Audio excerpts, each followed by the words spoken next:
విచ్చేసిన అందరికీ నమస్కారం అండి. ముఖ్యంగా ఈ సినిమా చూస్తే, ఆ ట్రైలర్ చూస్తే, ఆ వైకుంఠం నుంచి దిగి వచ్చిన వెంకటేశ్వర స్వామి, ఆ పక్కనే హీరో శ్రీకాంత్ గారు, మిస్టర్ మిడిల్ క్లాస్ అంటాకి నాకు ఆ ఫోటో చూసినప్పుడు వాళ్ళిద్దరూ చేయి పట్టుకుని నడుస్తూ వస్తుంటే ఒకే ఒక స్టిల్లు నాకు ఇప్పటి వరకు గుండమ్మ కథలు ఎన్టీ రామారావు గారు, ఎస్వి రంగారావు గారు, నాగేశ్వరరావు గారితో ఒక స్టిల్, అది ఎవర్ గ్రీన్, ఎన్ని సినిమాలు వచ్చినా. కానీ దాని తర్వాత అద్భుతమైన స్టిల్ ఇది.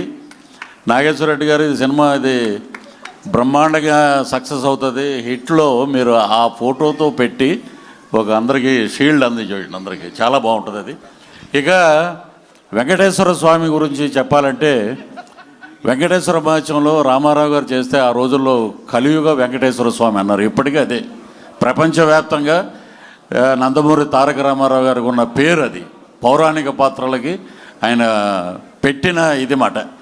ఆ తర్వాత అన్నమయ్య వచ్చేటప్పటికి సుమన్ గారిని వెంకటేశ్వర స్వామి గెటప్లో వారిని నడిపించింది రాఘవేంద్రరావు గారు, అది సూపర్ హిట్.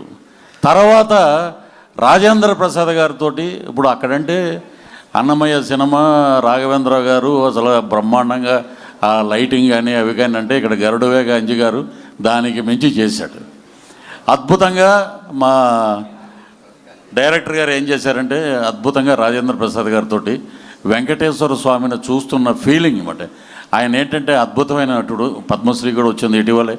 సో ఆయన చూస్తుంటే నిజంగా క్యారెక్టర్స్ అన్నీ మర్చిపోయి శ్రీకాంత్ గారు గోవింద అనగానే నిజంగా అది ఎలా ఉందంటే ఉలిక్కిపడి లేసిన ఆయన లేచి వస్తాడు. నాకు ఏ దేవుడు కనపడినా కూడా నాకు గోవిందయ్య కనపడతాడు. వెంకటేశ్వర స్వామి అనే వినాయకుడికి దండం పెడుతుంటే ఈయన ఉలిక్కిపడి లేస్తాడు, నా పేరు ఎక్కడ వెళ్ళిపోద్ది పక్కని. సో అలాగా, ఎందుకంటే ఒక అంకిత భావం ఉన్న నటుడు, అద్భుతంగా ఆయన ఫ్యామిలీ డ్రామాలో చాలా చేశారు. కానీ ఇది ఒక డిఫరెంట్ జోన్ ఇది. సో భగవంతుణ్ణి భక్తుడితో కలిపి తీసినటువంటి అద్భుతమైన సినిమా.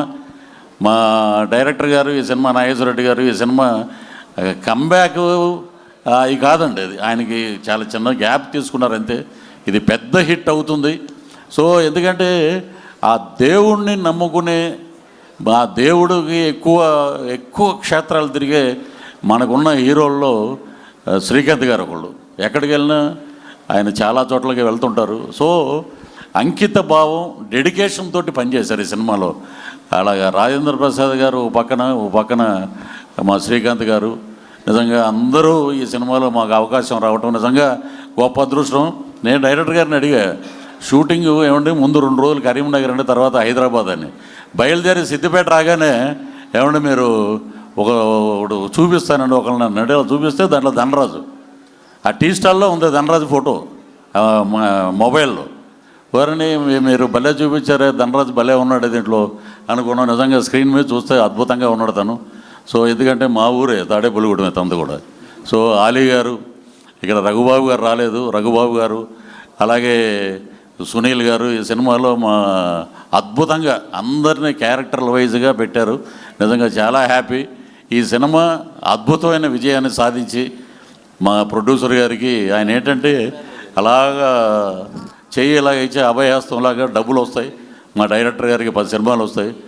మా హీరో గారికి ఇదొక, ఆయన చేసే క్యారెక్టర్లో ఇదొక అద్భుతమైన హీరో పాత్రగా మిగిలిపోతుందని మనస్ఫూర్తిగా ఆ భగవంతుని ప్రార్థిస్తూ, ఆ వెంకటేశ్వర స్వామిని ప్రార్థిస్తూ, మా సినిమా జూలై 17వ తారీఖున రిలీజు అద్భుతమైన ఘన విజయం సాధిస్తుందని మనస్ఫూర్తిగా కోరుకుంటూ ఈ అవకాశం ఇచ్చినందుకు మా నాగేశ్వర రెడ్డి గారికి, అలాగే ప్రొడ్యూసర్స్ గారికి అందరికీ పేరు పేరున కృతజ్ఞతలు సెలవు తీసుకున్నాం. నమో వెంకటేశాయ.